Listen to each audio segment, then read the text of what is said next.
a palavra para você, depois eu vou mediando a conversa entre nós. Tá bom. Então, boa noite a todas, todos e todes. Sejam todos e todas e todos bem-vindos, bem-vindas e bem-vindos. Acho que hoje essa fala do Átila, que eu vou apresentar daqui a pouco, já é uma antecipação do dia de amanhã, né? Dos professores e professoras.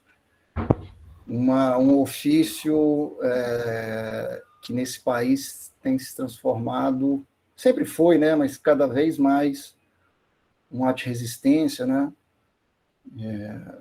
Um país onde o patrono da educação é atacado, vilipendiado, por falar em inclusão, por falar em amor como método de educação. Então, resistamos, né? E, pensando nisso, eu quero apresentar esse grandíssimo nome da área do patrimônio, o Átila Bezerra Tolentino, que é graduado em Letras, Português pela Universidade de Brasília, com especialização em Gestão de Políticas Públicas de Cultura pela mesma universidade, é mestre e doutorando em Sociologia pela Universidade Federal da Paraíba, é da carreira de especialista em Políticas Públicas e Gestão Governamental do Ministério da Economia, com atuação na Procuradoria Federal na Paraíba, Advocacia Geral da União. Já atuou no IFAM, onde coordenou as atividades da Casa do Patrimônio da Paraíba, programa de educação patrimonial vinculado à superintendência do IFAM na Paraíba, e assumiu a coordenação de gestão museológica do Departamento de Museus e Centros Culturais. É professor convidado da especialização em museus, identidades, comunidades da Fundação Joaquim Nabuco. Participa da coordenação da Rede de Educadores em Museus da Paraíba, pesquisador na Rede de Pesquisa e Informação em Museologia, Memória e Patrimônio, na Federal da Paraíba. Tem experiência na área de museologia, patrimônio e gestão pública, atuando principalmente com os seguintes temas: políticas públicas de cultura, museologia, patrimônio cultural e educação patrimonial.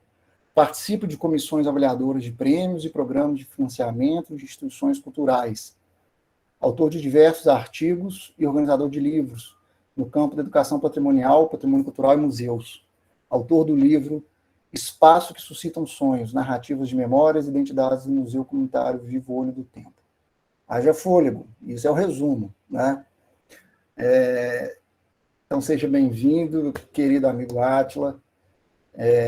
Cristina, eu passo para você, eu já passo para o Átila. Você vai falar alguma coisa? Apresenta a Sandra aí, ela chegou, salvo engano. Opa, desculpa, eu estava fechada. A Sandra chegou aqui também. A Sandra é a vice-coordenadora do GT de História e Patrimônio Cultural de Goiás, né, da Ampul Goiás. Então, boa noite, Sandra. Eu queria só dizer, Átila, e acho importante registrar, né, como eu já falei, que a sua presença aqui assim, nos honra muitíssimo, sua discussão é fundamental para nós e ela serviu de inspiração para a gente montar o nosso dossiê, né, o dossiê da revista da Ampul. Foi um debate que nós fizemos no nosso grupo de WhatsApp entre nós, e o seu nome apareceu, e o seu artigo, então, foi utilizado para inspirar mesmo a discussão sobre patrimônio, educação patrimonial e histórias públicas, né? Então, sua discussão sobre educação patrimonial, a sua crítica à alfabetização cultural, né? E o modo como a ideia de alfabetização cultural bebe de Paulo Freire, desprezando a origem do conceito, né, da categoria, melhor dizendo, de cultura, né? Guilherme, inclusive, nas nossas discussões, ressuscitou o Laraia, né? Muito bem posto, né? Um clássico das discussões sobre cultura. Parece que nessa discussão as pessoas descartam o debate sobre cultura, entendendo a cultura como letramento. Então, é uma discussão que é utilizada pelas forças hegemônicas mesmo. Então, quando você traz esse debate, você também elenca uma discussão importante, não somente com Marx, mas com Bourdieu, trazendo o debate sobre o patrimônio e poder, e os riscos, né, de patrimônio e poder. Me lembrei muito da discussão também do Piano, quando ele fala sobre mito e museu, e de como o mito também tem seus riscos, né, e pode estar carregado dessa ideia de poder como hegemonia. E a gente tem uma grande tarefa nesse sentido, não na tarefa de educar, mas na tarefa de trocar, de escutar, de entender, inclusive, que o confronto é produtor do conhecimento. E que patrimônio, como disse o Youssef dias atrás, né? Patrimônio é afeto. Né? Lembrei da live que vocês fez com o Raul, Youssef. Patrimônio é sentimento, e, portanto, é construção humana. E tudo que temos na sociedade, inclusive a natureza que se transforma, é trabalho humano, e é isso que nos diferencia dos animais, e é fundamental que a gente perceba isso no âmbito da educação, né, patrimonial. Então, a gente, com muita felicidade, a gente agradece muitíssimo o seu convite para esse encontro aqui tão singelo, mas que tem certeza vai ser frutífero para todos nós. Então, brigadão, a gente vai deixar você falar um pouquinho para a gente escutar.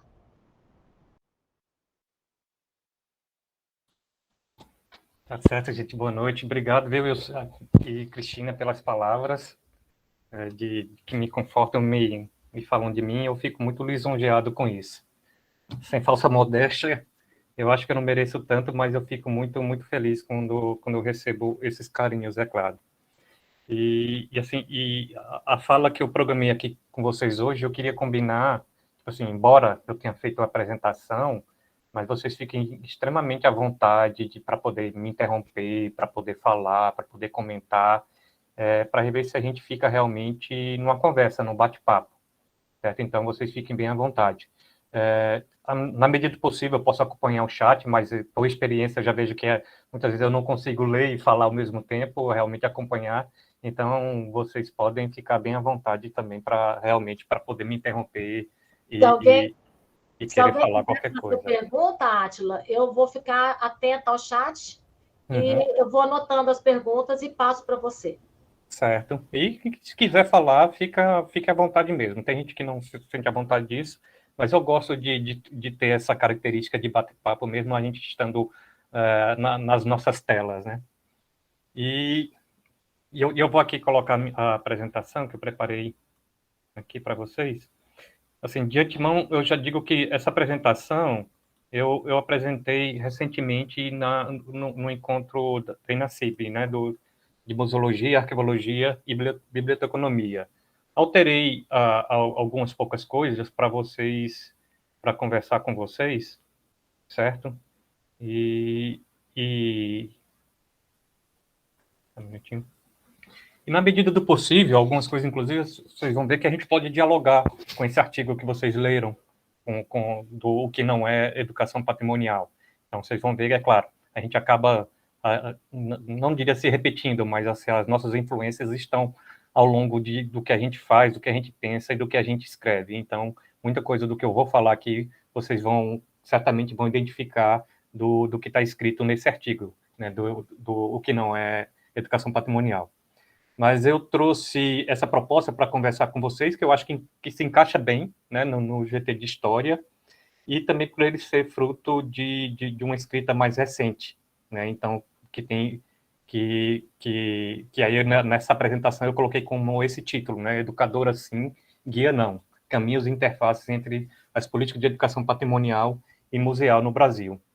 Então, nessa proposta, o que eu vou falar aqui com vocês é que, pegando os principais, vamos assim dizer, marcos históricos da educação patrimonial e da educação museal no Brasil, fazer uma análise, né, de como que esses dois campos, eles ora se confundem, ora estão em disputa, né, então andam lado a lado, ou então andam em separado, e a partir desse, vamos assim, desse processo histórico, de como que esses dois campos têm tentado se configurar como campos distintos e também têm se configurado como o que a gente chama em determinados momentos como políticas públicas específicas na área. Então, eu vou falar um pouco sobre essa trajetória histórica a partir desse marcos para a gente poder pensar um pouquinho sobre o campo da educação patrimonial e o campo da educação museal, né? E primeiramente, o CEF já lembrou logo na fala dele do amanhã, né, o dia do professor, e já falou logo na fala dele, lembrou logo Paulo Freire. Então a gente realmente não tem como não trazer Paulo Freire para as nossas discussões, e não só para nossas discussões, para a nossa atuação mesmo enquanto atuantes educadores e enquanto atuantes do campo do patrimônio cultural. Então, esse título que eu trouxe para essa fala, então, vocês vão fortemente influenciado, né, eu faço uma paráfrase do livro Professora Sim, Tia Não, né, de Paulo Freire, Cartas a Quem Ousa Ensinar. Então, eu trago antes como educadora sim, guia não, então eu faço esse trocadilho, justamente porque isso marca, inclusive, as lutas que também estão nesse campo, no campo da educação patrimonial e, sobretudo, também no campo da educação museal. Em que sentido? Como vocês vão ver mais lá à frente, que uma das pautas das lutas, da configuração e da conformação das educadoras e dos educadores museais é justamente a questão da profissionalização, né, e do papel da educadora e do educador museal, considerando o seu papel político em frente nas lutas, no trabalho com patrimônio cultural. Então, isso fortemente é influenciado nessa obra de Paulo Freire, Educadora Sim, Professora Sim, Guia Não. Tia Não, melhor dizendo.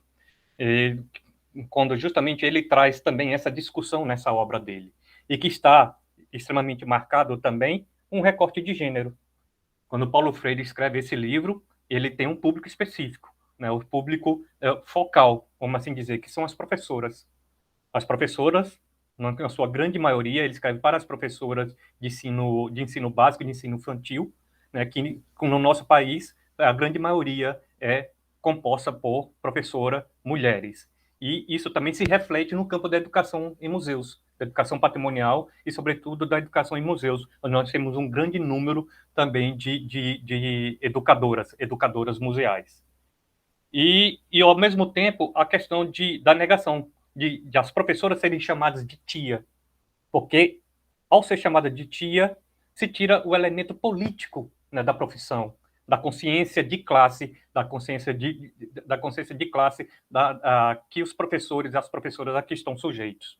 Então, isso tem toda uma questão de relação de trabalho, de quando as professoras são chamadas de tia, que elas estão lá com uma outra relação daquela que ela faz simplesmente por amor. Paulo Freire traz muito isso, a questão da morosidade no trabalho, né, na nossa atuação, mas lá se faz simplesmente por amor, onde não tem o papel político da professora enquanto uma trabalhadora que é sujeita de direitos, né, e tem toda uma relação de classe entre as professoras. E no campo da educação museal, né, sobretudo, é o rechaçar da guia, do chamado guia museal, que é também naquele que retira também toda, vamos assim dizer, toda essa essência, essa circunstância política da profissionalização do educador e da educadora, e de guia também na perspectiva de aquele que apenas conduz de forma instrutivista a visitação ao museu, né? Visitação à exposição, aquela visitação de guia, o que vocês vão ver também no artigo da educação patrimonial, o que não é educação patrimonial, de um guiamento apenas de uma educação instrutivista, de cima para baixo, onde não há o diálogo, onde não há a reflexão crítica em relação ao patrimônio. Então, eu faço esse trocadilho, né, de educadora sim, guia não, com esse livro de Paulo Freire, Professora sim, tia não. E também outra coisa que eu gostaria de ressaltar, essa fala que eu estou trazendo aqui hoje, é um extrato também desse artigo que eu publiquei justamente com a Fernanda Castro, que é uma educadora museal, né, do IBRAM, Instituto Brasileiro de Museus, que atualmente está no Museu Histórico Nacional, e que nós publicamos esse artigo nessa revista da Universidade de Leiria, Museologia e Patrimônio, que tem como esse título maior, né? Encruzilhadas entre a educação patrimonial e museal, históricos, interfaces e conexões. Então, é claro, no artigo tem tudo muito mais detalhado. Para quem tiver mais interesse de se aprofundar nessa discussão, aí está o artigo que eu escrevi junto com a Fernanda Castro. Então, o que eu vou trazer hoje é um pouco, diria um resumo, mas pelo menos um extrato desse artigo. Inclusive, o título é um subtítulo desse artigo, Educadora Sim, Guia Não, que surgiu justamente nessa discussão que eu tive dentro de um grupo de trabalho sobre a museologia, sociomuseologia e Paulo Freire, e de onde surgiu essa discussão no âmbito desse grupo de pesquisa. Então, aí só para contextualizar um pouco da proposta da fala de hoje e de onde que vem essa ideia. Então é isso. Aí, como eu falei, né, o que pretende é ver, a partir de de determinados marcos históricos, eu não vou entrar em detalhes em cada um deles aqui, até para não ficar cansativo e tudo mais, vocês podem ver no próprio artigo, se tiver mais interesse de aprofundar, mas de como que a educação patrimonial e a educação museal se encaminharam, né, ao longo do tempo, ao longo do processo. Muitas vezes eles em disputa, né, muitas vezes andando lado a lado, e mais recentemente cada um se conformando, né, nessa tentativa de configuração, de conformação de campos específicos, que se reflete, como eu falei, nas políticas públicas específicas para cada um deles. Então, aí nessa trajetória, nesse processo, vários termos foram sendo surgindo, né, educação patrimonial, educação para o patrimônio, né, ações educativas em museus, então muita gente rechaçando a questão da educação patrimonial, muitas vezes, como vocês viram no artigo, defendendo da educação patrimonial no Brasil, surgiu na década de 80, o que eu apresento como uma das falácias já apontadas pelo professor Mário Chagas, né, já bem antes.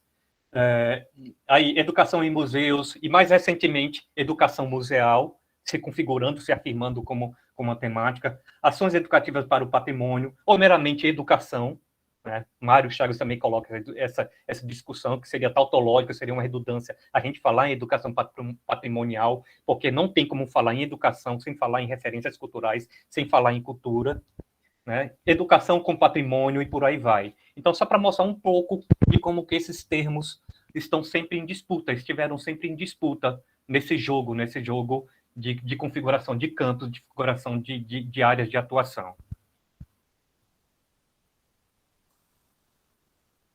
E aí eu venho ter esses marcos históricos, né? Então, a partir daquela primeira falácia, que a educação patrimonial surgiu na década de 80, e aí tem o seminário, né, do que aconteceu em Petrópolis, no Museu Imperial, como um marco da institucionalização da educação patrimonial no Brasil, né?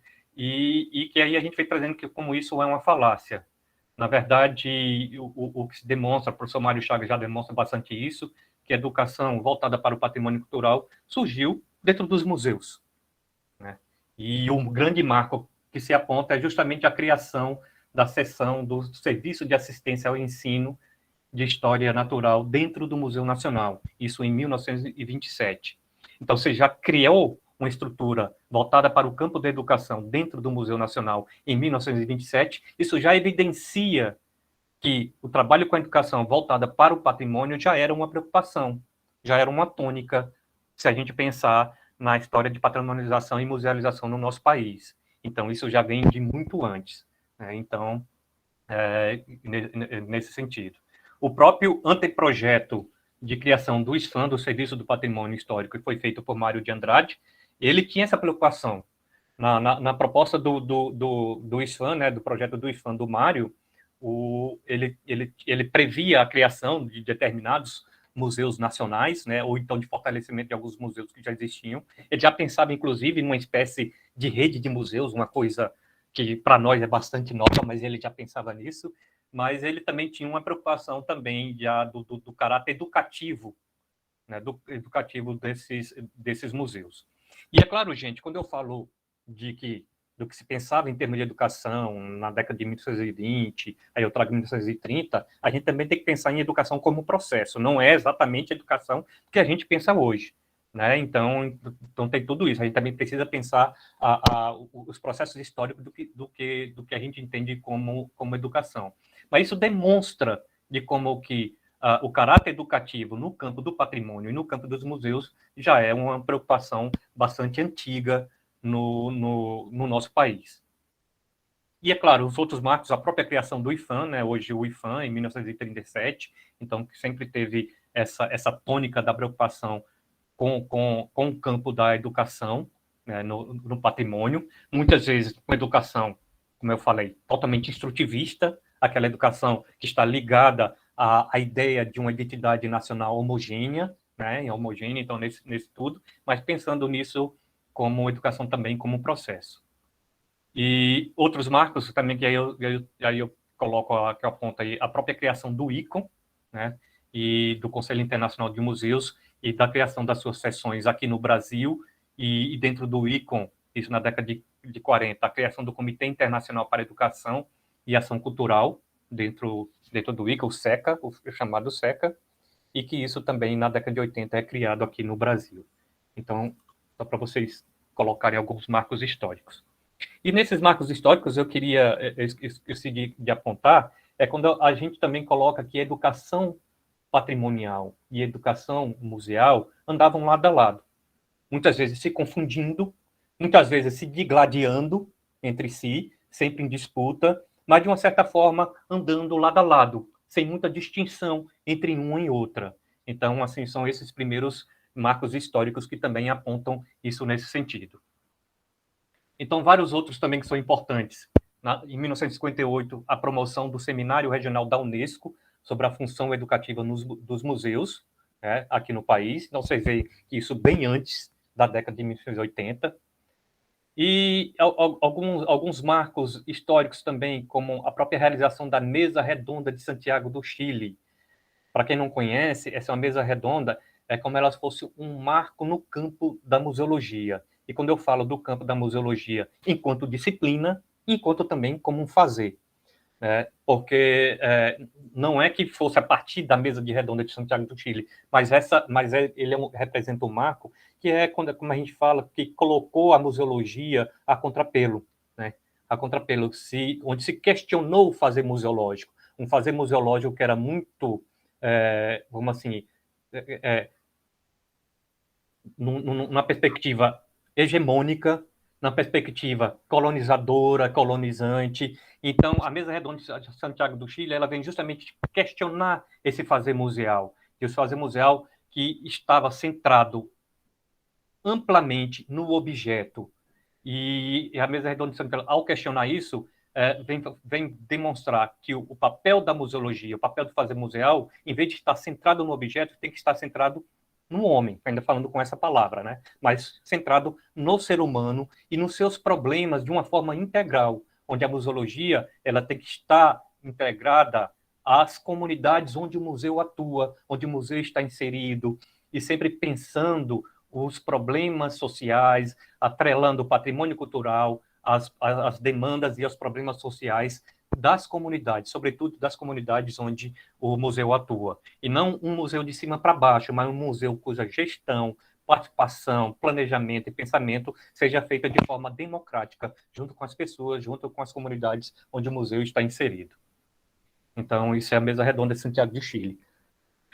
E dentro também das políticas de patrimônio, vocês devem saber muito bem a própria fundação do Centro Nacional de Referências Culturais, né, de referências culturais, que aí traz uma outra perspectiva da atuação no campo do patrimônio, e é claro que isso vai influenciar no campo da educação voltada para o patrimônio cultural. Já é atuando, pensando o patrimônio nessa forma mais ampla, né, de patrimônio cultural, atuando de cultura, nesse conceito que a gente entende hoje de conceito antropológico de cultura, e não de uma determinada identidade nacional homogênea, coesa, pelo contrário, onde a identidade nacional ela é mais marcada pela pluralidade e pela diversidade do que simplesmente uma homogeneidade.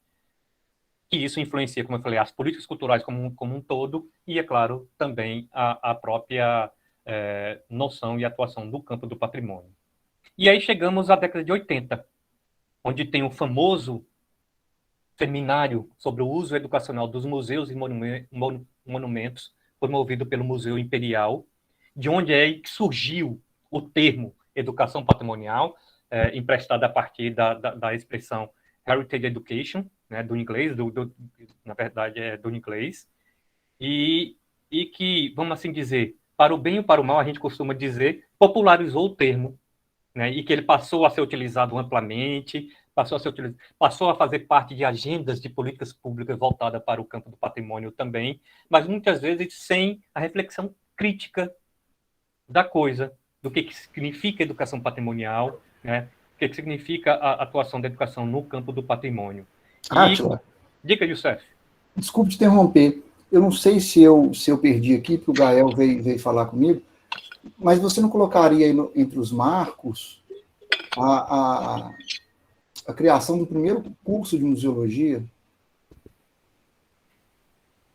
Aqui, Youssef, eu não trouxe não, mas realmente você coloca uma coisa importante. É que aqui eu trouxe só alguns, eu não trouxe... Você vê que já está Claro, bastante detalhado. Né? claro. E aí já está bastante detalhado, mas eu trouxe só alguns para não ficar muito longo. Mas com certeza, o Youssef lembra do curso de museologia, que foi criado na década de 30, em 1932, e foi o primeiro curso de museologia aqui no Brasil, que ainda no âmbito do Museu Histórico Nacional, foi criado por Gustavo Barroso.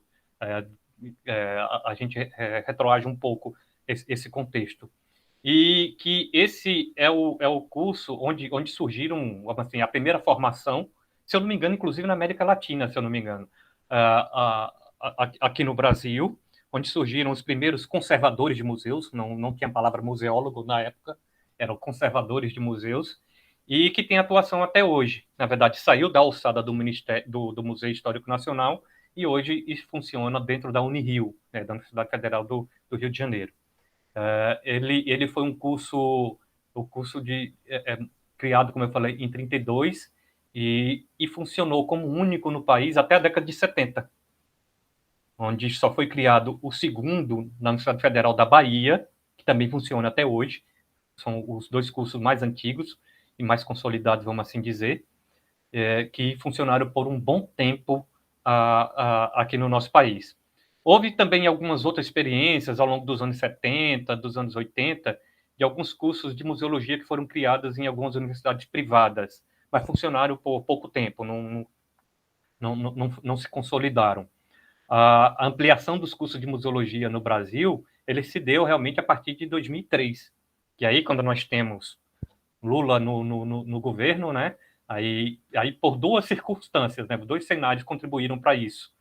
E foi a própria o ProUni, né? O Reúne, melhor dizendo, que incentivou a ampliação da educação superior no nosso país. E isso também se refletiu no campo dos cursos de museologia, por conta que também em 2003 foi criada a Política Nacional de Museus, que aí eu vou chegar um pouco mais à frente sobre isso, que é um outro grande marco. A Política Nacional de Museus, que foi criada com a participação, foi criada de forma extremamente participativa, né? O nosso país passou a ter uma política nacional voltada para o campo dos museus, e não somente para os museus federais, mas pensando para os museus de uma forma como um todo, e que se ampliou a oferta de formação no campo de museologia no nosso país. Hoje, se eu não me engano, nós temos 16 cursos, sendo três em universidades privadas e o restante em universidades públicas. 3 cursos em nível de graduação. E em nível de pós-graduação nós temos 6 cursos. 6 cursos, não existia nenhum antes, até 2003. Acho que o primeiro também curso de pós-graduação foi em 2009, se eu não me engano, de 2008 para 2009. E dentro desses 6 cursos, um deles é de doutorado, o único na América Latina.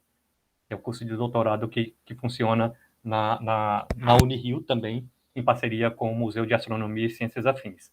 É bom o Youssef trazer essa questão, que eu também dou um panorama um pouco sobre isso também, que também são esses marcos que influenciaram. Mas voltando aqui à década de 80, que eu acho que é importante, pensando aí já na questão da educação, do termo e da educação patrimonial, quando aí tem essa fissura, né, que aí é provocado muito por conta desse seminário do Museu Imperial, onde o termo surge. E o interessante que eu coloco aí antes, que teve também, nessa mesma época, em paralelo ao seminário do Museu Imperial, a realização desse projeto de interação, entre as décadas de 80 e 86, que ele foi fortemente influenciado pelos trabalhos do CNRC, e que o projeto de interação ele atuava na perspectiva do campo da educação voltado para o patrimônio cultural, já com essa ideia de referências culturais. Essa ideia do que se defende hoje de educação patrimonial, que ela é realizada junto com a comunidade, né, de forma horizontal, onde se reconhece os diferentes saberes que estão ali inseridos, e não apenas os saberes dos técnicos. Mas o engraçado é que esse projeto de interação, além de ter uma atuação ao longo de alguns anos, ele foi esquecido ao longo do tempo dentro do próprio IFAM, dentro da própria instituição. E quem tomou força dentro da própria instituição foi a ideia de educação patrimonial a partir da proposta que surgiu do seminário do Museu Imperial de 83. Não é à toa que saiu desse seminário a publicação do Guia Básico, do conhecido Guia Básico de Educação Patrimonial, de autoria do Lourdinha Horta, da Evelina Grunberg e da outra, esqueci o nome da outra autora. Né? E que ele foi publicado pelo IFAM e foi disseminado no país inteiro, é utilizado até hoje como assim dizer, como a principal referência, das pessoas a tomam sem a reflexão crítica necessária. Se a gente pegar os projetos, então, que vêm na área da arqueologia, na arqueologia de contrato, por conta dos licenciamentos ambientais, o Guia Básico é a referência e que eles tomam, de uma certa forma, com aquilo que eu falei, sem a reflexão crítica necessária, sem refletir o quanto da ideia de educação patrimonial que está lá, o tanto que é instrutivista, e que ele, inclusive, mais serviu dentro do campo para se rechaçar, inclusive, o termo de educação patrimonial. Que o povo pensava em educação patrimonial, já se... Adriane, obrigado, Cristina. Já se remetia logo ao guia de educação patrimonial, né? Mas aí o importante, que é o que eu vou falar mais à frente, é que na forma da constituição do campo, de uma forma mais recente, e da constituição também desse campo enquanto uma política pública, esse termo ele foi retomado, mas não esvaziado do seu sentido, ele foi ressignificado. Né? O que se entende como educação patrimonial, e isso que foi importante. Né? Então, e aí que a gente chega a esses marcos, como se dizer, dessa nova configuração desses campos. Que aí o grande marco... Só para antes de você passar para frente, eu gostei de você ter colocado aí o projeto Interação, que é interessante a gente ver as datas. É justamente quando o país passa por um processo de retomada democrática, uma proposta mais, vamos, né, condensar aqui, mais a cara de Paulo Freire, uma coisa mais democrática, é abandonada, né, com a chegada do projeto neoliberal, e, como você bem colocou, o guia passa a ser a referência. É só para chamar a atenção para essa... É bem legal do jeito que você colocou aqui, que fica evidente a datação de como que as coisas foram acontecendo. E essa tua observação é ótima, realmente, Talarico. Quando eu já escutei algumas pessoas falarem sobre o projeto Interação, de pessoas que participaram, né? Que participaram do projeto Interação, que ele teve uma atuação em várias localidades no país. E quando eu falo em várias localidades, foram assim para diferentes regiões e nos diferentes estados, em áreas periféricas, entendeu? Em cidades que não eram capitais. Então, tinha toda essa ideia.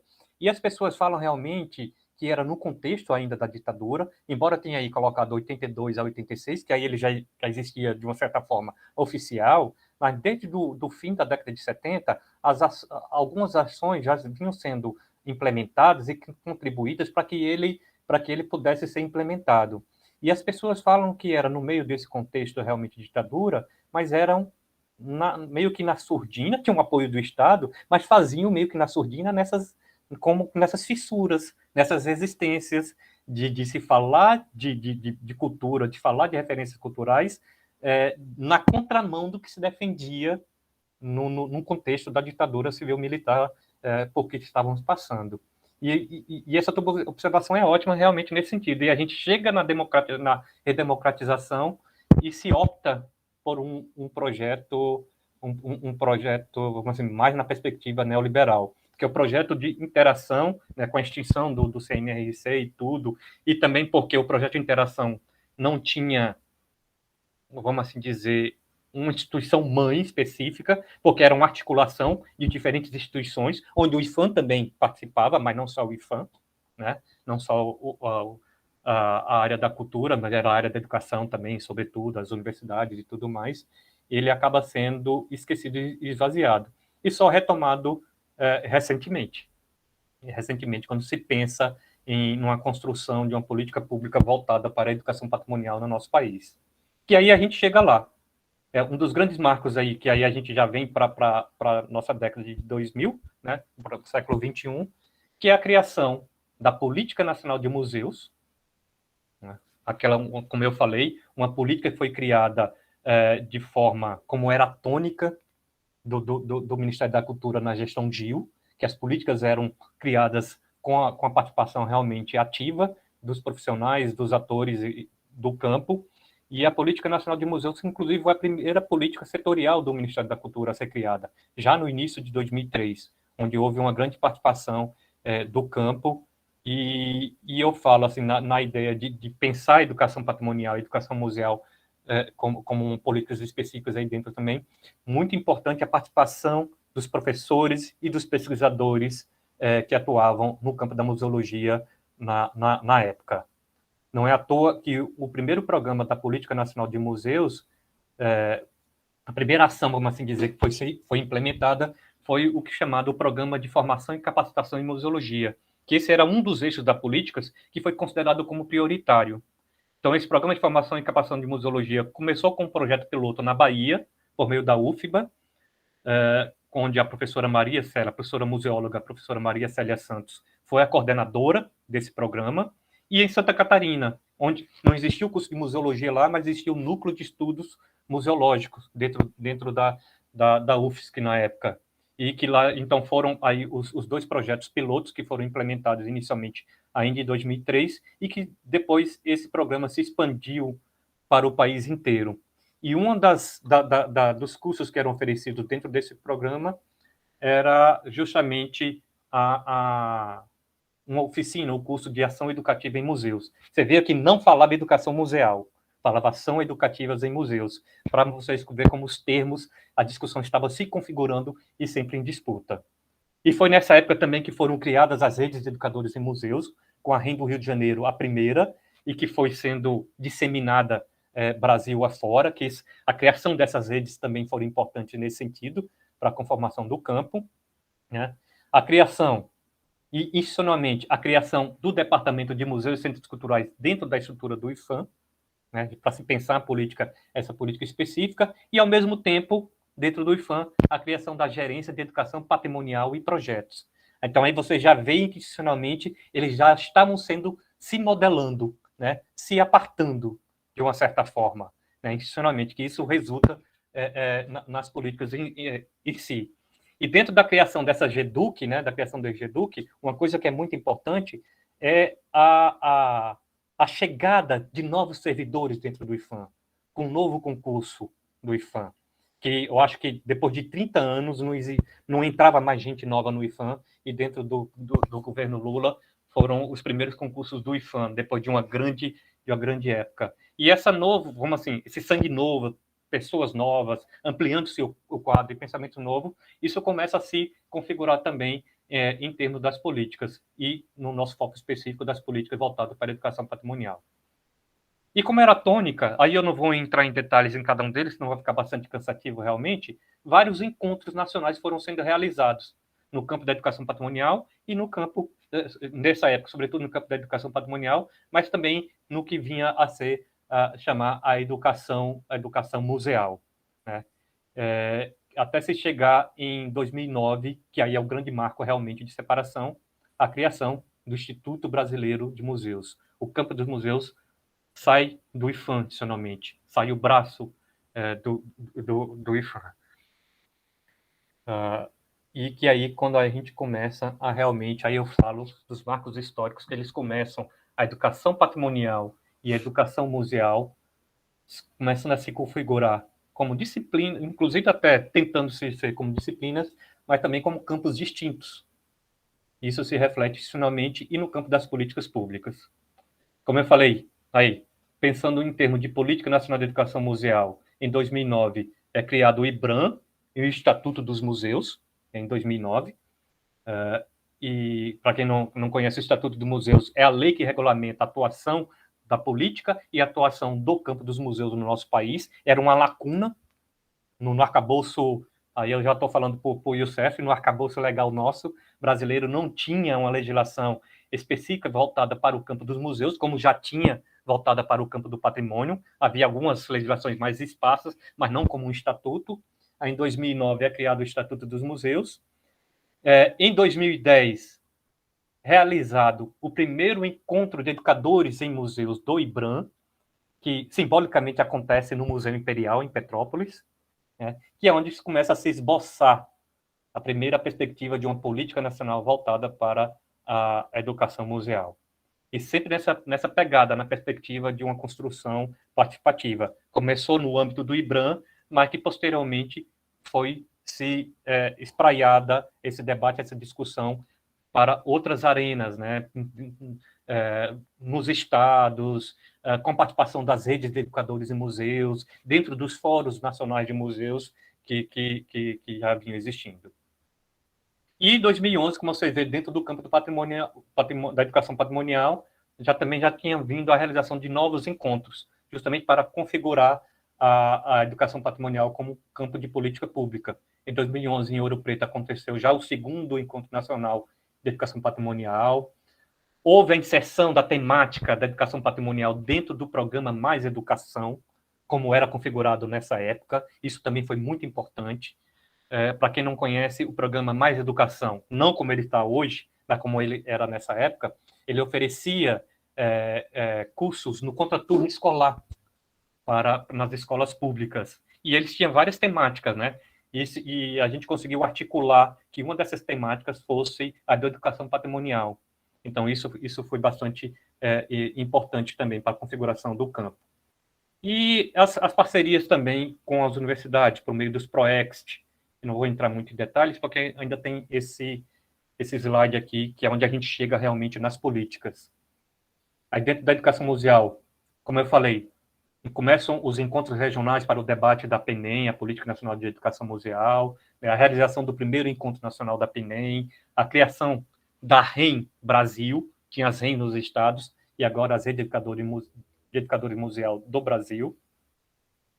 E aí, em 2017, né, a realização do segundo encontro da PNEM e a publicação, onde se institucionaliza a publicação da portaria 422 de 2017, que se institucionaliza a Política Nacional de Educação Museal.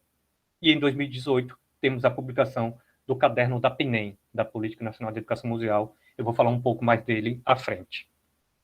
E no campo do patrimônio, da educação patrimonial, em 2014, como tem o caderno da PNEM em 2018, em 2014 teve a publicação do caderno Educação Patrimonial, Histórico, Conceitos e Processos, que é um caderno muito importante, porque ele vem justamente trazer o que se entende hoje como educação patrimonial e traz toda essa reflexão histórica de como que o termo se nasceu, foi configurado, reconfigurado e ressignificado. E essa publicação ela é tão importante, que diferente da educação museal, vocês observem, que a institucionalização da educação patrimonial veio depois da publicação do caderno. Só que foi em 2016. O caderno da educação patrimonial foi em 2014, a portaria foi em 2016, que estabelece as diretrizes da EP no âmbito do IFAM e das casas do patrimônio. Então, para vocês verem como o caminho também foi um pouco diferente entre um e outro. E aí a gente chega. O que é que se entende institucionalmente como educação patrimonial e como educação museal? Hoje em dia, a partir de todos esse processo histórico que eu trago. Aí, essa redação, ela está, inclusive, no caderno, aí vocês estão vendo o caderno Educação Patrimonial, Histórico, Conceitos e Processos, que se reflete na portaria e que ele é resultado, é o que eu gosto de ressaltar e de mostrar, não de um pensamento dos servidores que estavam em seu gabinete. Não, ele é justamente o resultado dessa reflexão conjunta, que é feita a várias mãos, a várias mentes, a partir de todos esses processos, a partir de todas essas instâncias de debate e de discussão, com participação de pesquisadores, de professoras, professores e dos técnicos também, é claro, no âmbito do patrimônio nas diferentes esferas. E que aí se defende que a educação patrimonial ela se constitui como processos educativos, formais e não formais, que tem como foco o patrimônio cultural apropriado, sempre socialmente, essa concepção de que o patrimônio ele só existe porque ele é apropriado socialmente. Os patrimônios culturais eles não estão antes das pessoas, não estão antes dos sujeitos. Um determinado bem ele só é patrimonializado porque são as pessoas que lhe dão significados, certo? Então, apropriado socialmente como recurso para a compreensão sócio-histórica das referências culturais em todas as suas diversas manifestações. E já nessa ideia do que eu vim falando de referências culturais, não aquele patrimônio cultural que tenta refletir e refratar uma determinada identidade nacional homogênea, coesa, onde não estão incluídos os conflitos, onde não estão incluídas as diversidades.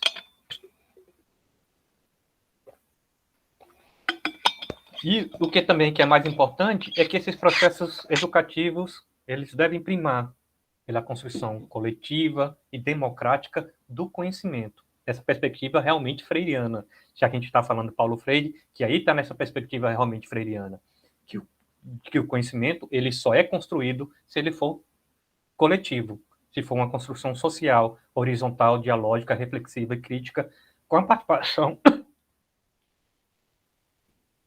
ativa e efetiva, né, dos diferentes sujeitos nas comunidades onde esses patrimônios estão inseridos, onde estão o que a gente gosta de falar muito, os detentores das referências culturais.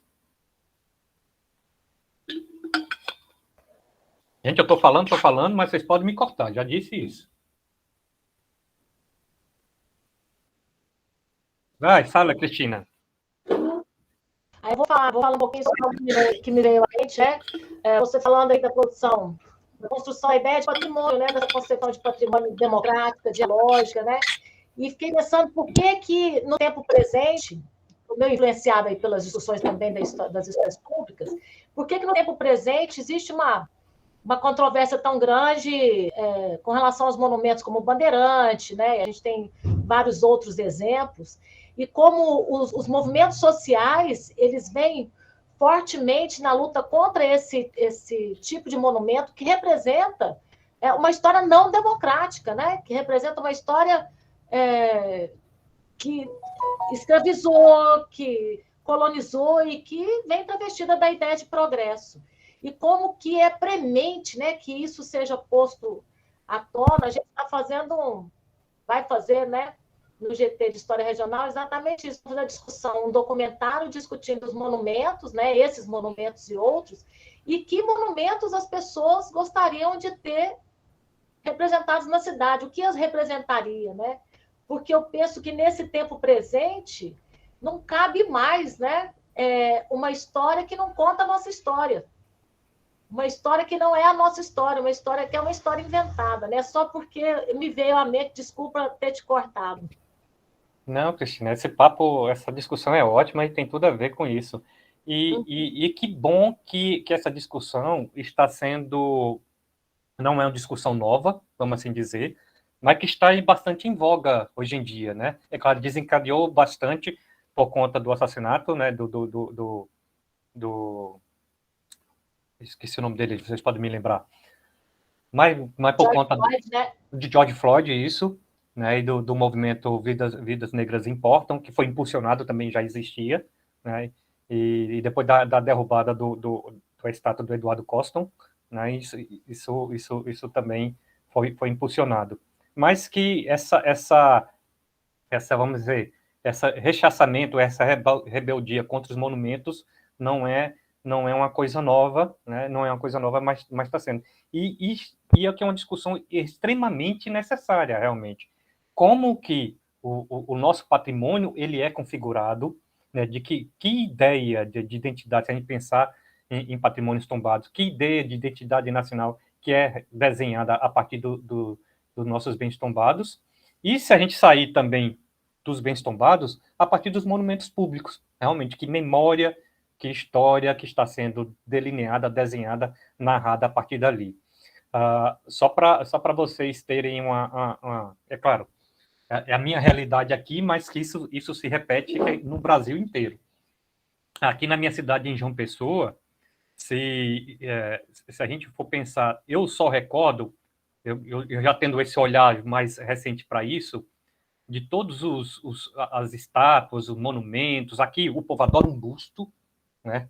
Então, adora um busto, mas de todas as estátuas, monumentos e bustos que temos aqui na cidade de João Pessoa, são dezenas, eu não sei dizer quantos, mas são dezenas, apenas 2 são figuras femininas. Apenas 2 são figuras femininas. Uma delas é a imagem de Nossa Senhora da Penha, no bairro da Penha, onde acontece a maior procissão, a procissão mais importante que nós temos aqui na cidade. E a outra é a estátua de Iemanjá. A estátua de Iemanjá, que, para quem não sabe, João Pessoa, né, está no extremo oriental do nosso país, a estátua de Iemanjá, que fica justamente nesse ponto extremo oriental, de frente para o mar, com os braços apontados para o mar, que é onde a gente está mais perto da África em linha reta. Então tem toda uma simbologia nesse sentido. Mas a estátua de Iemanjá que está há anos decapitada. Ainda tem isso. Está há anos decapitada por conta de intolerância religiosa, que na minha opinião, já é diferente dessa intervenção que são feitas nos monumentos, onde tem lutas sociais por trás.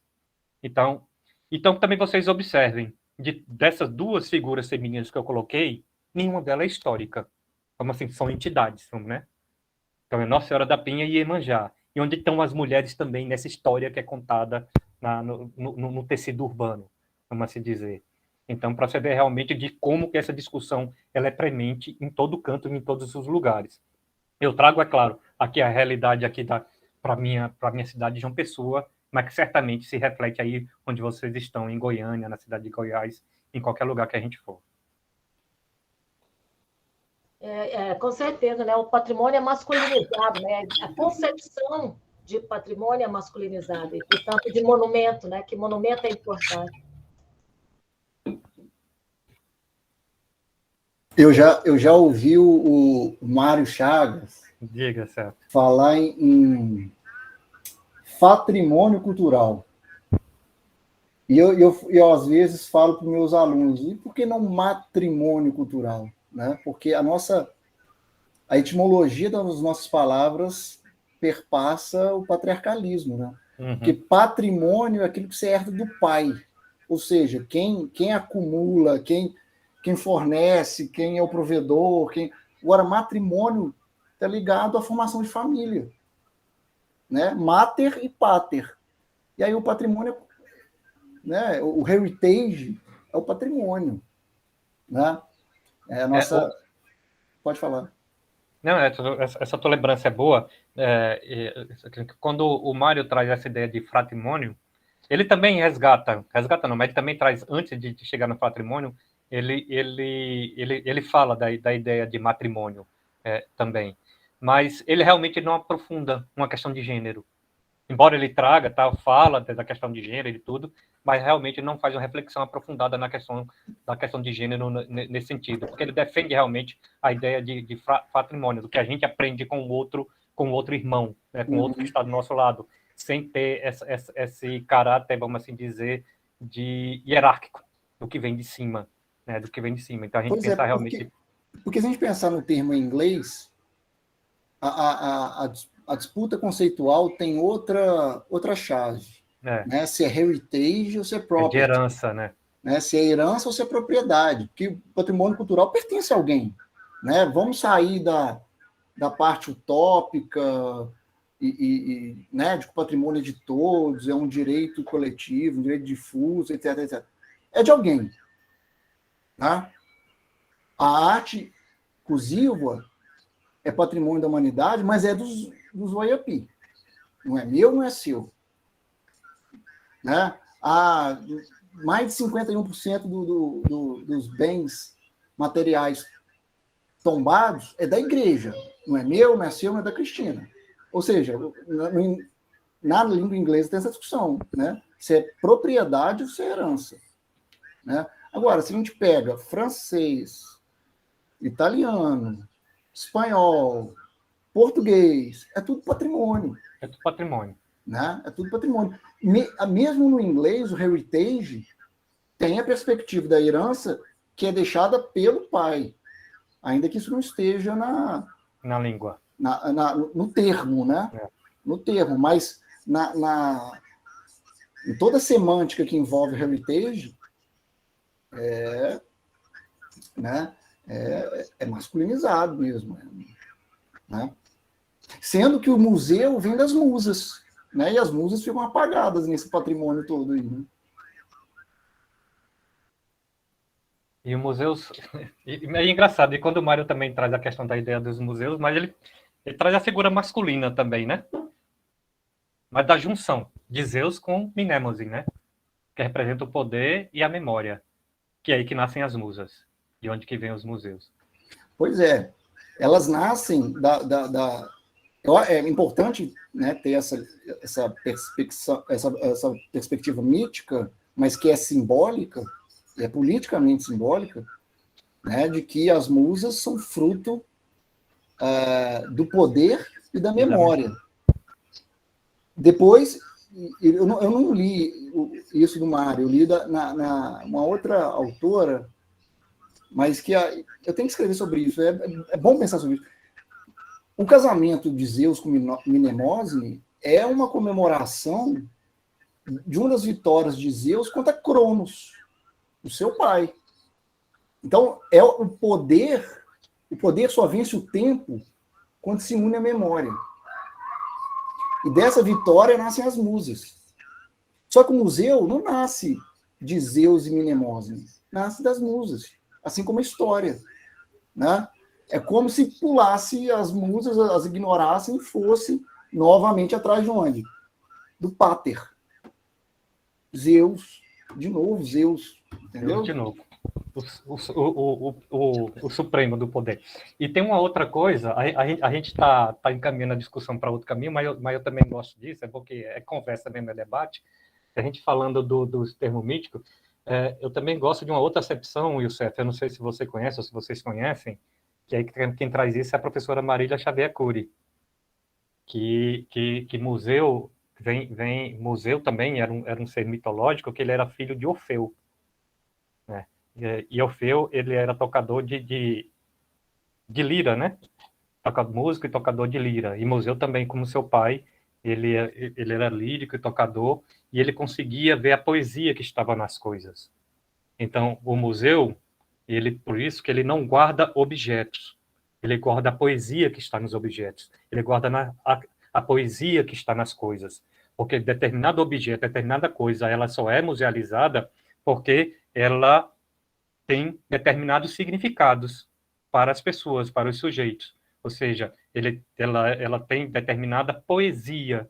Um determinado objeto ele só é guardado porque ele tem a sua poesia específica, que é representada nessa construção de significados em relação a esse objeto pelos diferentes sujeitos em interação. Então, também tem essa acepção que eu gosto muito, que o museu é aquele que guarda a poesia das coisas, a poesia que está nos objetos, e não o objeto em si.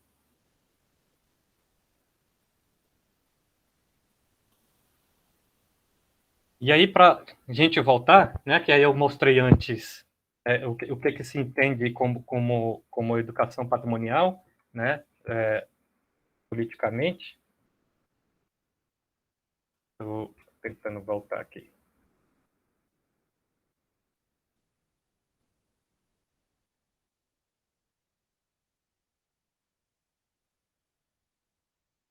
Isso, pronto. E aqui a concepção do... Estou fazendo lambança aqui, desculpa. A concepção do que é educação patrimonial, né, como eu trouxe para vocês, mas que eu acho que uma coisa mais importante, mas bastante importante também, que esse caderno traz e que a institucionalização traz, são os princípios da educação patrimonial. Então, eu gosto de falar, muita gente pergunta assim, ele me pergunta assim, como se tivesse uma receita de bolo de como fazer um projeto de educação patrimonial. Então, eu sempre respondo que não existe, na verdade, uma receita de bolo, até porque uma das coisas, inclusive, está lá naquele texto, que a educação patrimonial não é uma metodologia, não existe uma metodologia específica de se atuar com a educação patrimonial, porque isso depende muito do contexto sócio-histórico com quem a gente está trabalhando, com o grupo que a gente está trabalhando, com a faixa etária, onde ele está localizado. Então, não existe uma metodologia única. né? Não existe uma forma única, uma receita de bolo para se atuar com a educação patrimonial. Mas na perspectiva que não existe uma receita de bolo, o que eu gosto muito de trazer são esses princípios. Se não existe uma receita de bolo, eu acho que esses princípios, pelo menos, eles trazem os ingredientes de como se atuar com a educação patrimonial, né, em diferentes contextos, em diferentes realidades.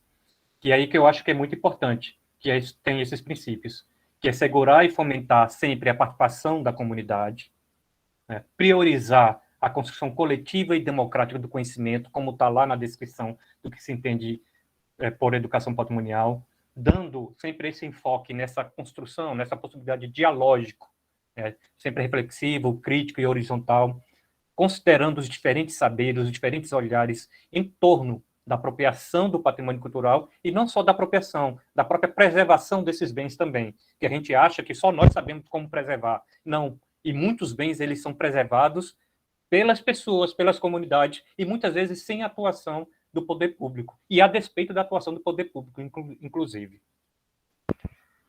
Então, é considerar também os espaços territoriais, eles devem ser percebidos como documentos vivos, né, abordados nas suas múltiplas estratégias, na medida em que o patrimônio cultural ele faz parte da nossa vida, ele está no nosso dia a dia, ele não está longe de mim. Pensar a preservação dos bens e as referências culturais, como eu falei, como prática social, né, que está no nosso dia a dia, está na nossa vida, e a educação como processo de construção conjunta do conhecimento, concebendo a comunidade como produtora de saberes e a importância da cosmovisão dessas pessoas, dos saberes locais, da memória local, né?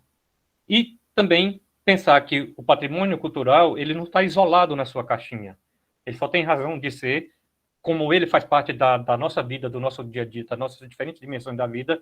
As políticas públicas voltadas para o patrimônio, ela tem que ter essa perspectiva intersetorial, interseccionada com as outras dimensões das políticas públicas. A gente está vivendo esse momento de pandemia, não tem como falar de patrimônio sem falar de questão de saúde pública, por exemplo. Não tem como falar de patrimônio sem falar do direito à cidade, de mobilidade urbana, de moradia, né? Então, ele está, sem falar, é claro, de meio ambiente. Então, assim, o patrimônio cultural ele está atrelado às diferentes dimensões da nossa vida. E aí cai naquela questão, que aí vocês vão ver muito do que está no artigo, do que não é educação patrimonial. Né? Porque quando a gente fala de educação patrimonial, de que educação patrimonial nós estamos falando? Tem aquela educação patrimonial que é meramente informativa, onde a educação ela é apenas transmissão de informações, transmissão de conhecimento, na perspectiva de conscientizar o outro, levar a luz do conhecimento do outro, aquele que é um saco vazio, como Paulo Freire demonstrava, que a gente precisa levar a consciência do outro, que é uma visão de educação meramente instrutivista, bancária, tão amplamente combatível por Paulo Freire, e que simplesmente reproduz informação. Né? Reproduz informação, é educação em uma via de mão única, né? Onde não há aprendizado conjunto, dialógico, reflexivo, crítico. E porque ele justamente ela é reprodutora de informação, ela também reproduz um determinado status quo de um sistema de dominação de grupos hegemônicos sobre os outros demais grupos. Perpetua, por exemplo, portanto, melhor dizendo, por meio do patrimônio cultural, as diversas injustiças sociais que estão inseridas, inclusive estruturalmente, na nossa sociedade, seja por meio da colonialidade, do racismo e do patriarcalismo. E a educação patrimonial, que eu particularmente defendo, que a gente defende, é justamente aquela educação patrimonial de caráter dialógico, onde o conhecimento ele é construído coletivamente, realmente por meio da relação entre os outros, num diálogo, na escuta, né? Que isso, inclusive, implica no debate, no embate, não só no consenso, mas também no dissenso, que isso implica saber que atuar com patrimônio é atuar no campo de conflito. É uma reflexão crítica na definição, na definição e apropriação do que é patrimônio cultural. Então, em vez de ser uma visão meramente instrutivista, é a visão socioconstrutivista do conhecimento, onde há mediação para a apropriação do conhecimento, o reconhecimento da existência dos saberes locais, olhar das vivências, onde eu também já falei em outras coisas, na perspectiva da ecologia dos saberes, como defende o sociólogo Boaventura Souza Santos, onde os diferentes saberes eles estão em pé de igualdade, onde os diferentes saberes eles são importantes na construção do conhecimento. Né? Então, aí, respeitando tanto o saber do professor, da professora, do técnico patrimônio, mas o saber que está lá imerso, dentro das comunidades, com os detentores, né? E das visões de mundos dele. E isso também é compreender o patrimônio de uma forma crítica, e não apenas contemplativa. A contemplação também é importante. A afetação, enquanto me afeto também, que eu tenho uma afetação com determinado patrimônio, ele é importante, mas reflexão crítica também. Então, nesse sentido. Então, eu trago um pouco de forma resumida isso, o que é que está na perspectiva hoje do que se defende como educação patrimonial, inclusive institucionalizada como uma política pública. E aí a gente chega na educação museal. Você tem um caderno da política da educação patrimonial, tem aí também, aí vocês estão vendo a carinha do caderno da política da educação museal. Que aí onde tem se dizendo o que se entende por educação museal, que envolve uma série de aspectos singulares, que inclui os conteúdos, as metodologias próprias, a aprendizagem, a experimentação. Eu não vou ler muito, não, só vou ler algumas partes, mas para vocês verem as diferenças também dos caminhos que se seguiram. A educação patrimonial tem uma definição clara do que é educação patrimonial. A educação museal, ele dá alguns caminhos, e ele vai focar, como eu falei, na profissionalização da educadora e do educador museal como um campo de atuação, né? Então, vai se dizer que o foco da educação museal não está nos objetos ou acervos em si, mas na formação dos sujeitos em interação com os bens musealizados, com os profissionais de museus e a experiência da visita. A educação museal, entendida como um processo museal e ação profissional específica, difere-se de ações de comunicação de mediação cultural. Aí vocês já estão vendo, ó, guia não, aquilo que eu coloquei, por seus objetivos, metodologias e conteúdos próprios, porém sem deixar de ser necessário que seja integrada a essas práticas. E como também tem os princípios da educação patrimonial, a educação museal também tem os seus princípios. E aí como é que eles estão descritos? Aí eu colocando alguns. Garantir que cada instituição possua setor de educação museal composto por uma equipe qualificada e multidisciplinar. Aí vocês já estão vendo que a gente está preocupado com a qualificação da instituição e dos profissionais dessa instituição. É diferente um pouco do que a gente vê dos princípios da educação patrimonial. Cada museu deverá construir e atualizar sistematicamente o seu programa educativo e cultural, fazendo parte do seu plano museológico. Promover o profissional de educação museal, educadora sim, incentivando o investimento na formação específica e continuada de profissionais que atuam no campo. Reconhecer entre as atribuições do educador museal a atuação na elaboração participativa do programa educativo, a realização de pesquisa e diagnóstico de sua competência, a implementação dos programas, projetos e ações educativas, a realização do registro, da sistematização, da avaliação e promover a formação integral dos indivíduos. Isso aqui é importante, que é pelo seguinte, é uma afirmação e uma defesa da importância da educadora e do educador museal em todo o processo de musealização. É uma afirmação. Então, dentro da instituição museu, aí também tem as relações de trabalho e as disputas entre eles, né? Então, o educador museal, a educadora museal, é como a gente costuma falar, que ele é muitas vezes vista como a extensão da etiqueta da exposição.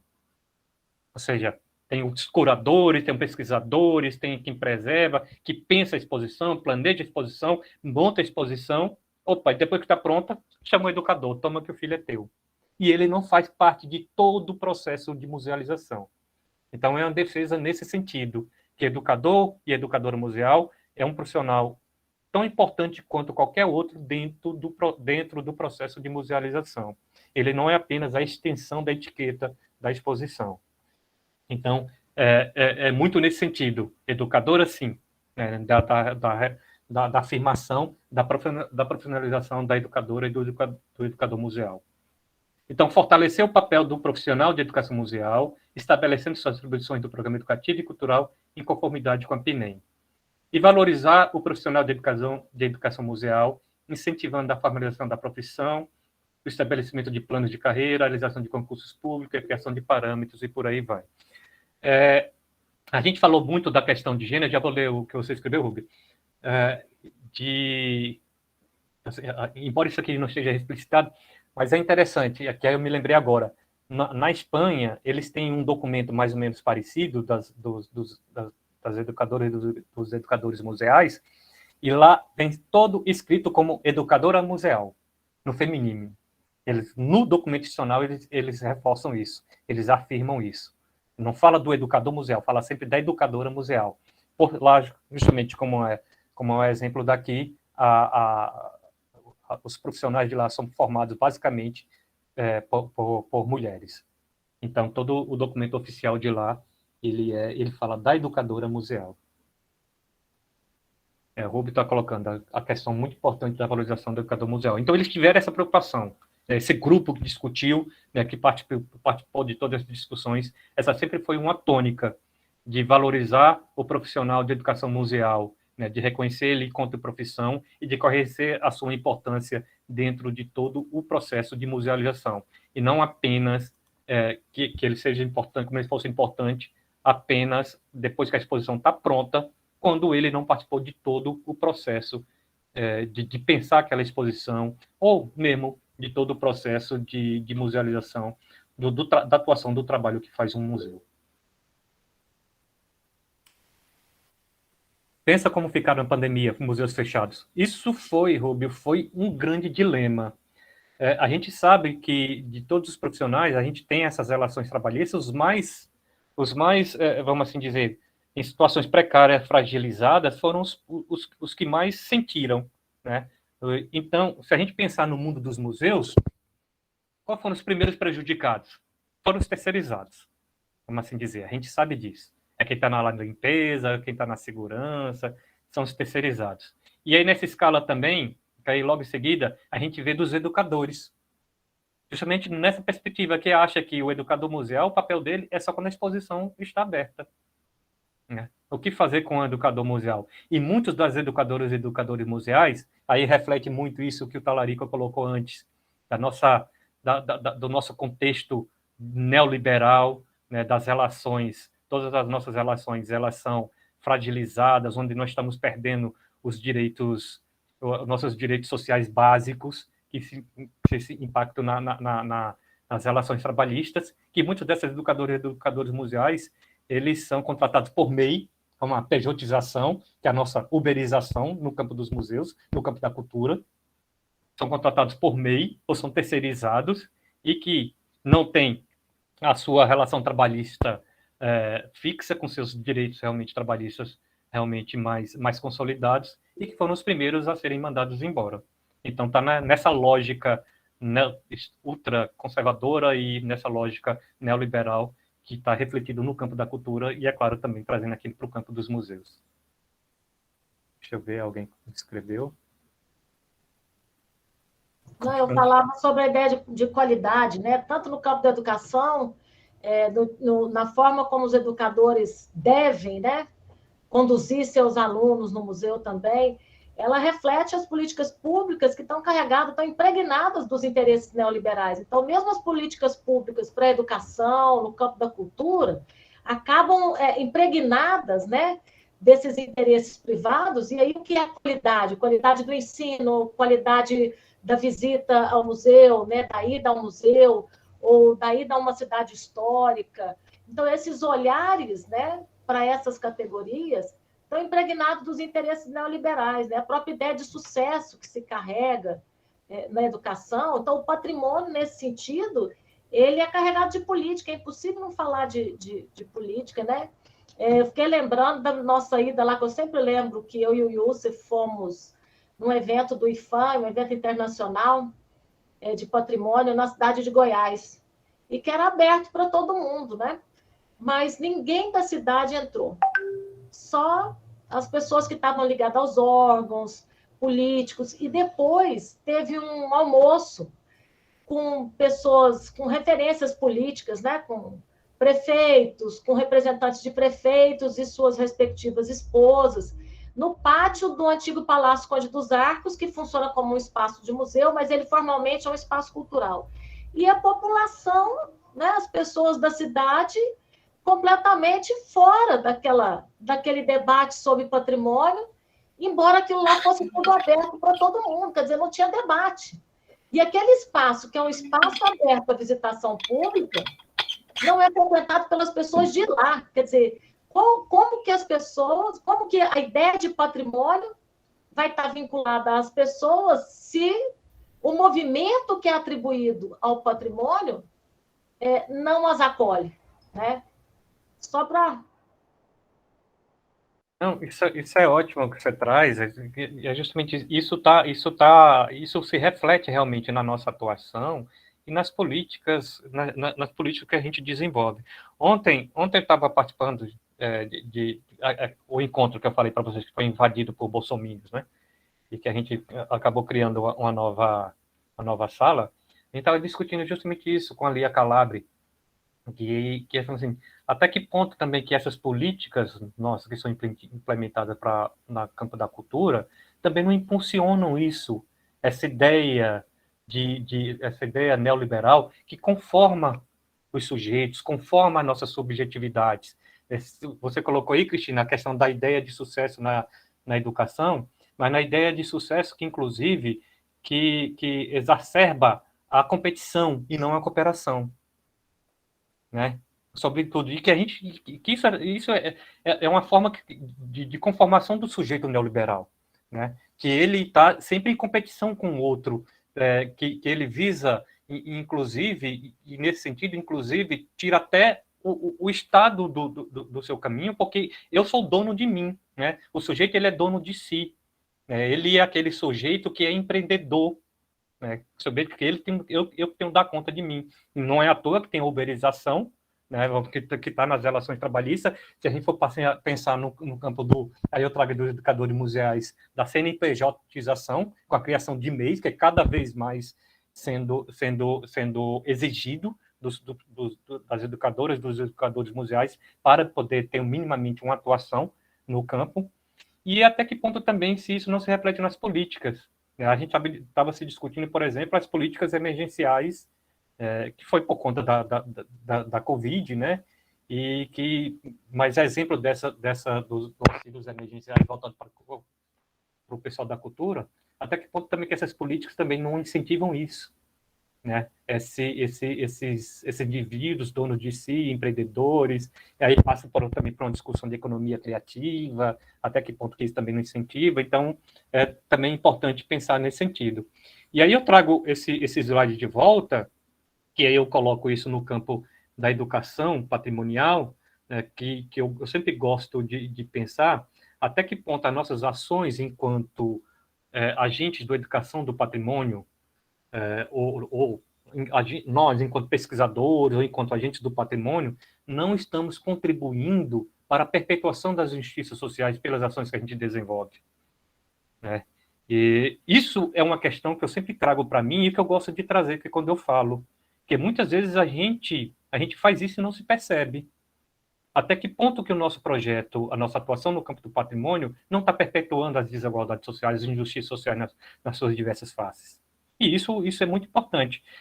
Pensar em projetos de patrimônio, por exemplo, aí eu trago aqui um exemplo para a minha cidade novamente, e que isso se replicou e se replica em vários locais, são os projetos de, bastante aspas, de revitalização de centros históricos, que são, na verdade, projetos de limpeza social. Isso está acontecendo em João Pessoa, isso aconteceu em Salvador, isso aconteceu em Recife, isso aconteceu em vários locais e está se repetindo, inclusive, ainda nos dias de hoje.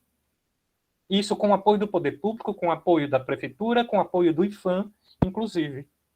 Né? Aqui na cidade de João Pessoa nós temos o projeto de revitalização, agora já estão chamando de recalificação, para entrar no palavreado que a gente usa e tudo mais, do Porto do Capim, que é um local que fica no chamado Centro Histórico de João Pessoa, mas que, na verdade, é um projeto de limpeza social, onde só não saiu porque a comunidade em luta ainda resiste, não pela briga por moradia, porque eles mesmos falam, eu tenho casa para morar, a minha luta é por território, Eu quero morar, eu quero continuar vivendo onde eu sempre vivi.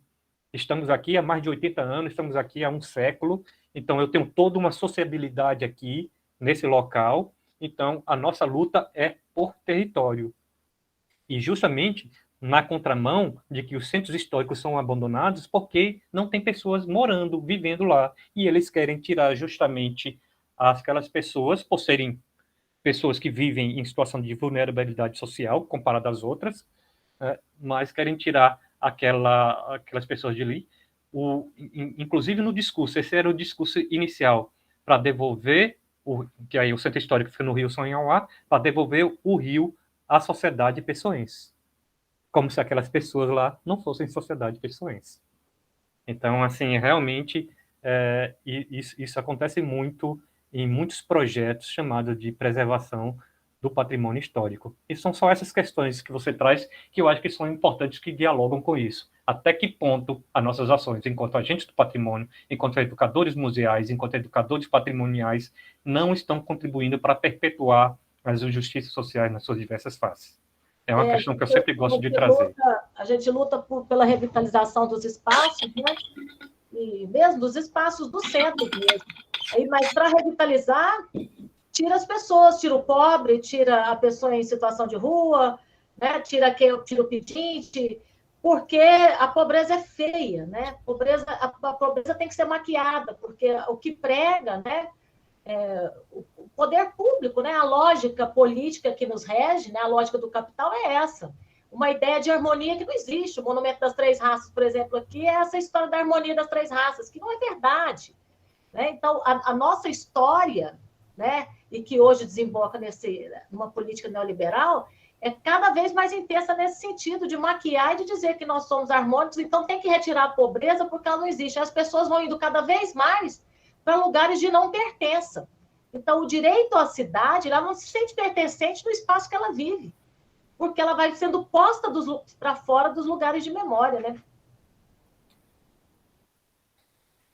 É isso. E aí, gente, esse é o meu último slide, né? Já está 1h30 falando, mas quer dizer, não é bom que eu não estou só falando sozinho, o debate está bom nesse sentido.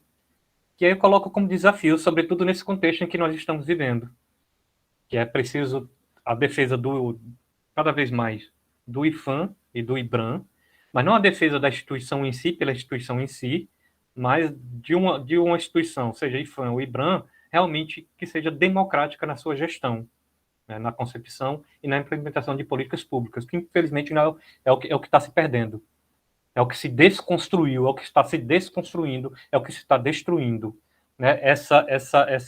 Esse movimento de construir política pública de forma coletiva, ouvindo o outro, ouvindo a participação, promovendo a participação. Com todos os dilemas, os problemas, as hierarquias que se tem, que a gente sabe que tem nesse jogo, as disputas e tudo, mas essa é a forma realmente melhor de se construir resultado público na construção e na implementação de uma política pública. E que eu, enquanto agente do campo, a gente tem visto, né, e certamente vocês também, o quanto que isso está sendo destruído e quanto que isso está se perdendo. Né? Então, não é a defesa do IPHAN, do IBRAM, simplesmente, mas a defesa dessa atuação. Não é a defesa da Fundação Cultural Palmares, né, que da forma como está, ela não está cumprindo realmente o seu objetivo, a não ser nas lutas, nas frestas dos poucos servidores que estão lá resistindo, né, mas institucionalmente, infelizmente, é uma instituição que não está cumprindo o seu papel social. Né.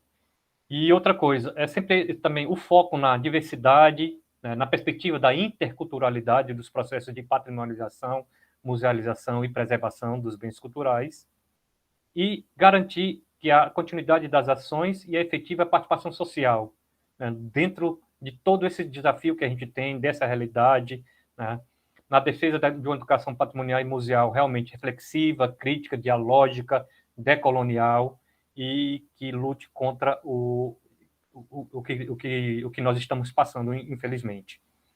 Eu sei que é difícil, mas eu acho que essas lutas elas ficam nas brechas, melhor dizendo, nas entrelinhas, e nesse dia a dia da nossa luta enquanto agente do patrimônio cultural, enquanto pesquisadores, enquanto atuantes.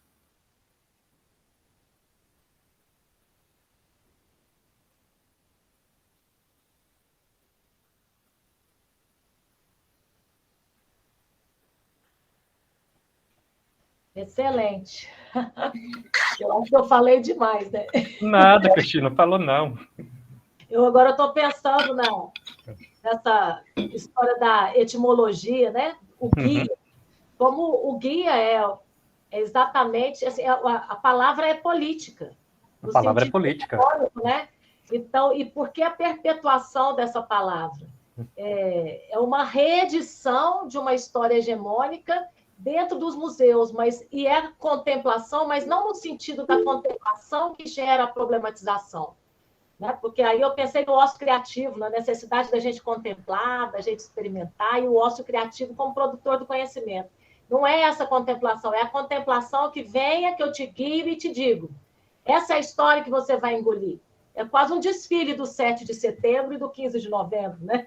Justamente. Então, é pesada essa discussão, porque são muitas coisas para pensar e para desconstruir, não só internamente, como para pensar coletivamente nos nossos grupos, com pessoas da família, não só na escola, nem nas universidades, né? Mas com as pessoas no nosso cotidiano, nas mesas de boteco. Você fala aí, você trouxe aí que a palavra é política, eu gosto muito disso, né? E Paulo Freire nos ensina isso. Obrigado, Rubia. Realmente, assim, tudo é político. Isso eu estou falando de patrimônio e estou falando de museu. Patrimônio, museu, são políticos. Não é à toa. Não, se a gente falar, existe uma ideologia subjacente aos discursos que são construídos a partir dos bens patrimoniais, que os bens são patrimonializados. Existe um discurso, se a gente pensar no campo dos museus, a partir das narrativas que contém as exposições dos museus, né? As narrativas, os discursos. Nenhum bem, nenhum museu, ele é neutro. Pelo contrário, ele é político.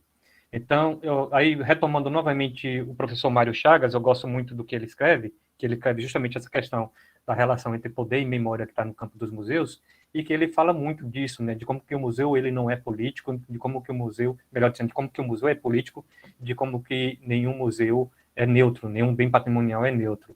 E quando ele fala, quando nós entramos em um museu, a gente precisa olhar não apenas para, eu gosto muito dessa metáfora dele, olhar não apenas para o seu litoral, é preciso olhar também o sertão, ou seja, o que está no subentendido, o que está no interdito, o que está no silêncio, no silêncio, no que foi esquecido e no que foi silenciado.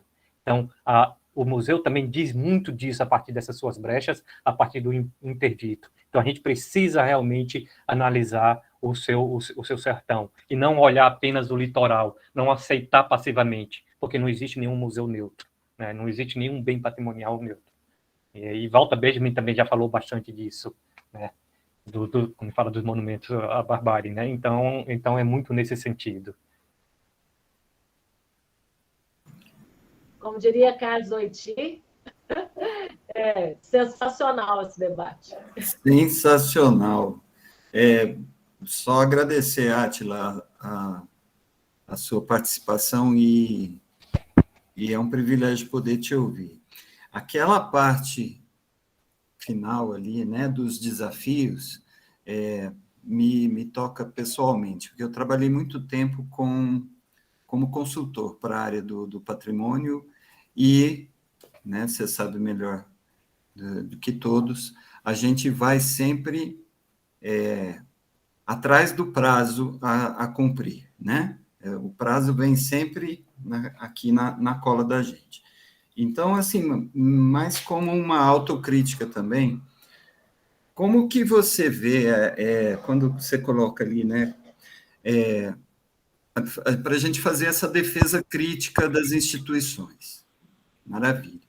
Eu tenho pessoalmente, eu tenho uma posição bem definida com relação a essa educação patrimonial que a gente não quer, né? Que é justamente essa que eu vou tentar ser mais objetivo aqui na questão, que é essa de atender ao mercado né, dos empreendimentos. A gente tem uma normativa que vem sendo aí atacada, né, desde 2018 para cá, que determina alguns procedimentos, algumas contrapartidas, né, bem entre aspas, que os grandes empreendimentos têm a cumprir na área do patrimônio cultural. A minha defesa é que a gente não teria, melhor formulando, a gente teria muito pouco conhecimento a respeito da